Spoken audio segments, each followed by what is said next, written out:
All right, we are back bi-weekly here, Scotty. Massive commitment here. I don't think we've committed to 2 episodes in a row like this. It's been a while. In quite some time. I'm pretty proud of us. Yeah, same here. Hey, real estate can get busy, but we are making this happen bi-weekly, like Paul said. And we need those 2 weeks in between to, of course, our DMs just absolutely throttled, and a lot about the name change too, right? Yeah, big time. Or big the time. name, which is still no name. What is our? Yeah, okay. So we've got the counter, and then we've got what did you say before the show here? Right now, Ant-Man's got up there as no name podcast about real estate and stuff like that, and I don't hate it. I think it's cute. The No Name podcast about real estate and stuff like that. And stuff like that. Okay, You know okay. what I mean? It's just kind of catchy. Yeah, it's Catchy. spitballing. It's got our colors, but in the no name kind of logo that you would see at your favorite grocers. And you know what?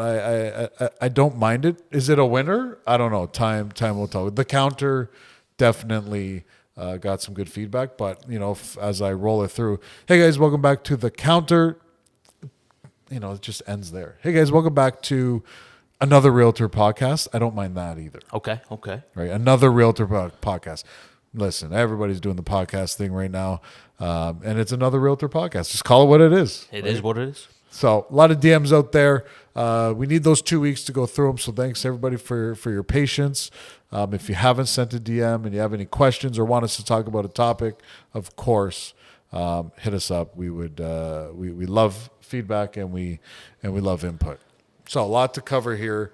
Once again, we got a nice little list of topics. Again, this is a real estate first podcast, and we're going to start with January market stats. Yeah, pretty interesting. January was we saw a little bit of stabilization. Listings and sales were down 47%, which is massive. Now, let's be careful of that headline, though. So I was at my barber's yesterday, and he said, "Hey, sales are down 40." So does the Windsor Star say 47%? 47%. So that's the headline. Sales are down 47%. Now I think people read that and they think that that's the value that's down prices. 47%. Prices, not the case. Not the case. So that is like units sold. So that's actual physical houses that are sold are down 47%, and that's true. Yes. But that's actually could be considered a positive in terms of real estate prices, because less inventory moving means less liquidity, which means prices aren't going to be dropping like they were prior, which is why we saw prices actually tick up a pretty decent amount from December. December, we topped out at 473 average sale price. 473 compared to a November of 515 and a January of 516. 516. So we actually ticked up from December, but still obviously down significantly off the highs. March, where we hit that 712K range somewhere around March. So we're obviously still down significantly, but what do we owe this stabilization of the market, Paul? Well, I think stabilization of the interest rates. We saw interest rates go up and average sale price came down. And then now we're seeing interest rates stabilize, and we're kind of seeing average sale price stabilize. Mm-hmm. Weird how that works. I assume that if, and correct me if I'm wrong here, Scott, that if and when interest rates come down, we're going to see that average sale price go up. So if you're getting word out there, this is not rocket science over here. If you're hearing that interest rates might start to drop at some point late this year, maybe, you can expect prices to go up. And again, it goes back to can't have two things at the same time. Cheap money and cheap housing. It's either one or the other.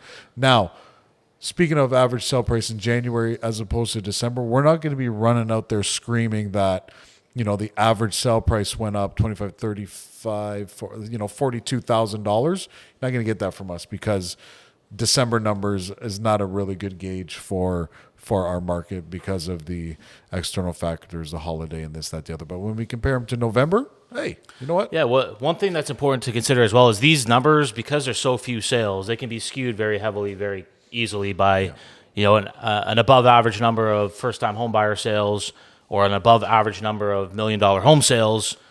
You got very little inventory moving, so the numbers can be skewed pretty easily. So, like you said, we're not running out telling everybody, hey, it's time to jump back in the market before it's too late. But we are saying that we are seeing some signs of stabilization, which was easily predicted. Like you said, Paul, rates go up, prices come down. It's that simple. Rates stabilize, prices are going to stabilize. If rates drop, we're going to see prices jump in correlation. And to be honest, I do think, like my anecdotally speaking, this week has been the busiest week for me in probably a few months, where my phone just was ringing from people that I wasn't hearing from prior. A lot of people were waiting for the new year to make a move. They were waiting to buy or they were waiting to sell. They were waiting for some level of confidence with the interest rates, which we finally got. And now they are starting to call their agents up and consider making some moves because we have some clarity. So we'll see how that pans out. But yeah, January, let's call it the month of stabilization for now. So excited to see these February numbers when we complete the month. Again, it took us, let's keep in mind, it took us 2 years to kind of get in this mess. It's going to take us a couple years to get out of it. April is year one. As crazy as that sounds, our height of March, that's next month. And so it's almost been a year already, which is pretty wild. But February should be very interesting numbers, should be a great gauge. And yeah, things are picking up out there. A lot of multiple offers on a lot of things right now. Again, especially under that 550, 600 range, and that continued last week and continued this week as well. The leasing market, I feel, is picking up as well, and gaining just as much steam as the resale market. Yeah, big time. So the fundamentals are still very strong long term for real estate, and I think with this stabilization, we are going to see more and more of this multiple offer stuff, but we will continue to report. These are just kind of the early indicators that we're seeing right now. So I listened to a great, hour-long episode from economist Benjamin Tal, who had some predictions for the market. He's been bang on so far with his how he sees interest rates playing out. He's been very accurate so far. Basically, he said what you said earlier, which is this is our last rate hike of the year. We've got to pause until the end of 2023, and then early 2024, we're going to see the Bank of Canada start to cut rates.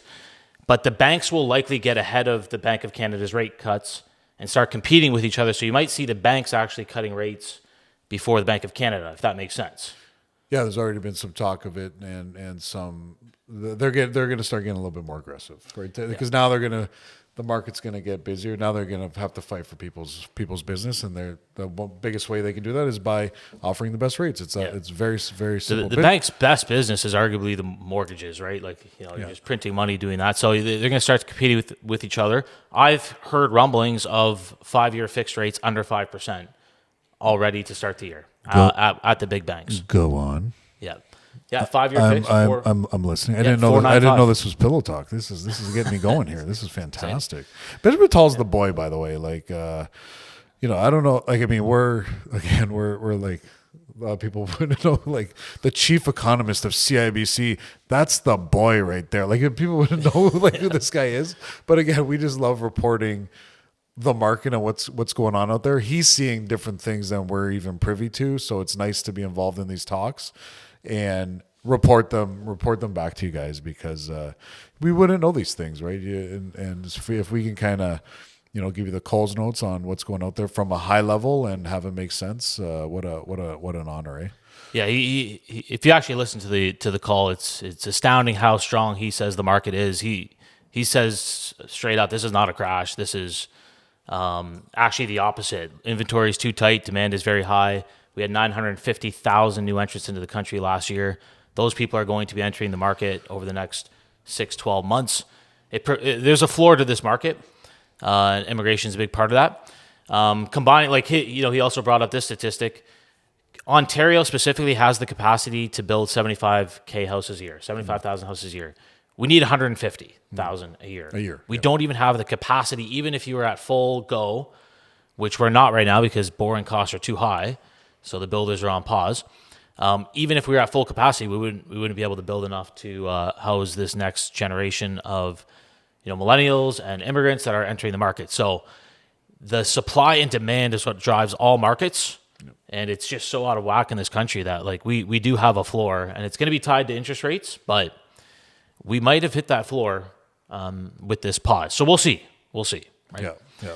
It's monitoring it closely, but again, from a local perspective, Windsor, Essex County, where it's a very healthy market. Like it's I don't think it's a seller's market. I don't necessarily think it's a full buyer's market anymore. I think it's stabilizing, and it's a healthy market, which at the end of the day it's what everybody wants. They want it to be a fair, healthy market, and I think that's where we're at. Yeah, nice balance. You have some time to shop around. You can compare and contrast. You don't have to rush into something. Because when you see these crazy markets, like we saw what BC did, right? They've because the market was so hot, because the supply demand is so out of whack, they implemented a 3-day cooling off period, which is pretty. From a real estate agent's perspective, it's a little bit crazy. What are your thoughts on the 3-day cooling off period? How do you see that playing out? Do you think that's a good thing or bad thing? Or are you kind of neutral on that? Well, yeah. So first of all, if you haven't heard about this, BC has implemented a mandatory 3-day cooling off period for home buyers to allow additional time for due diligence on their purchase. The home buyer recession period, it's called, includes a cancellation fee of 0.25% of the purchase price. Concerns have been raised about whether buyers might use the period to tie up more than one property and the impact on sellers. A little quad workout there to read the rest of that article. So, two birds, one stone. I mean, there's going to be some positives and negatives, just like anything the government implements. And this one here, 3-day cool-off period, I think it would be an absolute debacle. It sure sounds like it. I don't know. Yeah, I mean, they have a small fee there, 0.25%. So that'd be $250 fee for every $100,000. Yep. The average sale price in BC is probably in the $1 million range. Yeah. So what's that? A couple $1,000 fee. Small percentage relative to these purchase prices. So it'll be interesting. We should follow up and see how that's playing out there. But I wouldn't want that for our market personally. If you're selling your client's house, you get an accepted offer. If you got 5 or 6 offers, you accept this person's offer. They get cold feet 3 days later. Well, you just blew your whole offer presentation date. It's smoke and mirrors, and you're everybody's going to be on pins and needles. Whether are they actually going to buy it or they're not going to buy it, and it's I'm sure there's some clauses that you can put in there. That the buyer's agent could put in there and say, possibly. Listen, this offer is not subject to the cooling off period or something like that. With non-refundable deposits. Massive non-refundable deposits. So I'm sure the agents are going to get creative out there. But it happens time to time where people make the wrong purchases or get cold feet, and obviously it's being respected by somebody, and they've implemented this for that reason. Yeah, for sure. I mean, a lot of times when governments implement stuff like this, it ends up being smoke and mirrors because there's always workarounds and there's always way to get around these clauses. A lot of it's for headline purposes to show that they're doing something to cool the crisis, when in reality, the only thing that's going to cool it is building massive amounts of houses at affordable prices. Everything else is smoke and mirrors. But I can see, for a very small percentage of people, this might come into play if they've, made a poor decision and had to go back on it.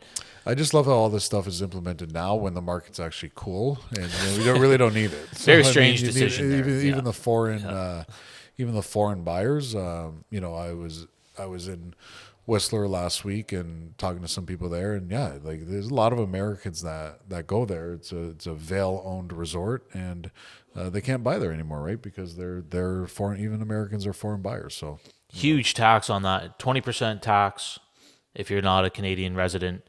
It really just it's going to stop people from buying, and it's I understand the reason for it to a certain extent, but why would you want to rule out maybe wealthy people that are looking to invest in the Canadian market? That's not really eating up the low price supply, right? Yeah. Which is the problem. And actually that higher price stuff is what allows builders to build more, right? Is when you can sell that stuff. Maybe you select 20% of the units and offer that at affordable prices, but the other 80% of the units selling at higher prices are what actually fund the build. So some strange decisions that usually, like we said, they usually backfire on the market and make things worse. They make things tighter. If I've got a condo development and you just got back from Whistler, right? Yeah, I thought you never asked. And I was there skiing with the family. It So was good. Yeah, say if you're building a new condo resort in Whistler and you want to market this to foreign wealthy people, well, guess what? That project's on hold because they're not going to pay this 20% tax that goes directly to the government. So now the bill doesn't get built, and you put more restraint on the current supply because maybe they just pivot to something else and sap that up or whatever the case is. So, anyways, it doesn't seem like the best timing. It doesn't seem like the best strategy. What we need to do is incentivize builders, cut red tape, cut taxes, cut development fees. And really open up the floodgates to these builders where they can build at more reasonable prices, which it's just not the case. I don't think it ever will be the case in Canada, to be honest. There's too much, too much red tape in this country. Everything gets passed down to the end user. All the costs. So if all these costs are adding up, that's getting passed down to the end user. If we do implement these benefits and tax cuts and make it better for builders to build, well, guess who that gets passed down to? The end user, right? So I think something like 25% of your average build is taxes and development fees, which is just it's a sunk cost, right? You're just it's not going to the material, it's not going to labor, it's not going to land, it's literally going to the city. Which obviously there's some of the money has to go to the city for infrastructure and whatnot, but 25%, I mean, like you said, the end user's paying that, right? Not the builder. Nope. Because if the builder's got to pay that, they're not going to build, right? If they can't make a profit, they don't build, and the cycle perpetuates. So, some interesting stuff. I'm hoping we don't see that cooling off period in Ontario personally, but there are some positives and negatives to it. So, we'll see if Ontario tries to do something like that. Yeah, I feel like you said. I feel there's always a workaround to it, and it's there. But will it be implemented and used? We'll see. Who knows? But it's going to be like, you can just see how it plays out. Be a nice out for people too, right? So I thought an interesting topic might be as well is kind of like the best and worst case scenario for 2023, right? Get a little bit of the prediction game going, not necessarily prediction, but okay, if X, Y, and Z happens, that's going to be really bad for real estate. But if X, Y, and Z happens, that's going to be really good, right? So there are a couple lingering scenarios out there. One of them being inflation remains out of control. The Bank of Canada stops their rate pause and actually starts increasing rates again. We know what that's going to do to prices if they do that. Yep. On the other side of the coin, inflation continues to come down, right? It's been coming down month over month. Inflation is under control. We get back down to that 2% target, and the Bank of Canada says, hey, you know what? Nobody's building anymore. We got to really loosen up these monetary conditions so that these builders can get out there and keep building. Yep. And we see a couple rate cuts end of 2023, early 2024. So, Paul, in your opinion, if the worst case scenario plays out, how do you think that's going to impact the market, Canada-wide, Ontario, Windsor, all that? Well, further depressed, average sale price will continue to come down. Units will continue to come down, and it will really, really thin out our industry, and it'll just be locals trading. There'll be no investors. Investors right now, I mean, what's the temperature on those? Do we getting a lot of calls on that, or a lot of people are inquiring? They want to put their money to work, but it's just hard to. The numbers are tight. Yeah. So numbers are tight. I think it would be detrimental to the real estate market. Really, I think to lose all the gains that Windsor really needed on the average sale price, continuing raising the interest rates would wash out all those gains, and we needed those gains. Yeah. We didn't need them at an average sale price of over 700. That was unsustainable, and I think I said that the whole time. I'm just doing the math. Like, the average sale price is this, and the average person makes this. This is unsustainable. But if they go down and drop, past that, that mid 4, low 4, under 4 average sell price, then we lose all those gains. Not good. Yeah, great point. And people, underwater. Yeah. Start having to turn their keys in, right? That's not good either. So we want a healthy balanced market, which is usually something that's ticking up at 2 to 3% a year. Yep. Is a healthy, stable market. And another consequence of those, if those rates do continue to go up and inflation does get out of control, we are going to see no new construction, pretty much, right? So it's going to actually perpetuate the housing crisis. That's why the governments are in a catch-22 position. Like they almost can't win. A lot of people see these falling prices, right? If you're on the outside looking in and say, "Oh yeah, this is great, this is great." Well, go try to get a mortgage when they're qualifying you at 7.5% because of the stress test. You still can't afford it, right? It hasn't fixed the problem, which is troublesome. Now, in an ideal world, like I said, we come into balance with inflation.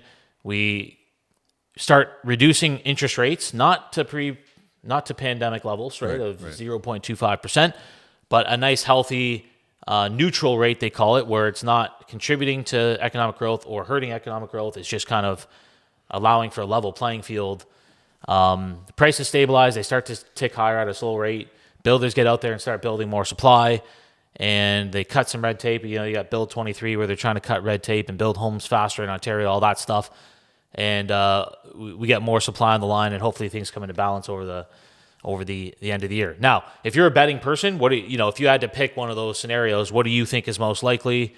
Not that we know, but what are your thoughts there? Kansas City Chiefs. Go Chiefs. I mean, no, I would. I think they are at some point late Q4 or in Q4. I think that you're going to see them come down a touch. A touch, yeah. Yeah, a quarter touch. point here, quarter And point there. But that will, again, there's a lot of buyers out there right now. There's time. a lot of buyers. We personally have a lot of buyers here, and the market is seeing multiple offers on a lot of things. So we know how many buyers are out there. Again, if you go on a property and it has 14 offers on it, well, those people are still looking. Those are serious buyers if they're writing offers on properties. In this environment, yeah. So once that happens, I think you're going to see, it's not going to get back to it was like the Wild Wild West before, but it's, you're going to see it get back to a very, very, very busy market. Yeah, active, multiple offers again. That would be my prediction. As soon as rates tick down, I mean, we're already seeing it, and all they did was stop hiking rates. They didn't even cut. So, too many buyers, not enough supply, I think, is still the problem. But the affordability has changed, not the demand, right? It's not like the people that want to buy a house don't want to buy a house anymore. It's just that they can't afford as much, so the market has to adjust to their affordability, which it is doing.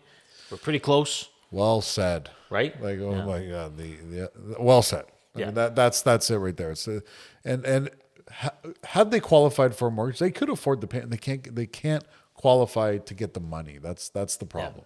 Right, that's the problem. So it's an affordability issue, and hopefully by the end of the year we'll see these interest rates come down a little bit.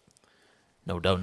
All right, what do we got? What do we got on top? I also wanted to ask you about this, the green jacket. Oh, thanks, guys. Is it PGA time or what's happening here? Tiger Woods. The guy comes back from Whistler, and all of a sudden, April's right around the corner. It's a tradition unlike any other, the Masters. And I appreciate it. I just feel like I look good in this jacket. So, again, I don't know if I'm coming or going, but I feel good in it. I'm a little hot right now, but that's to be expected.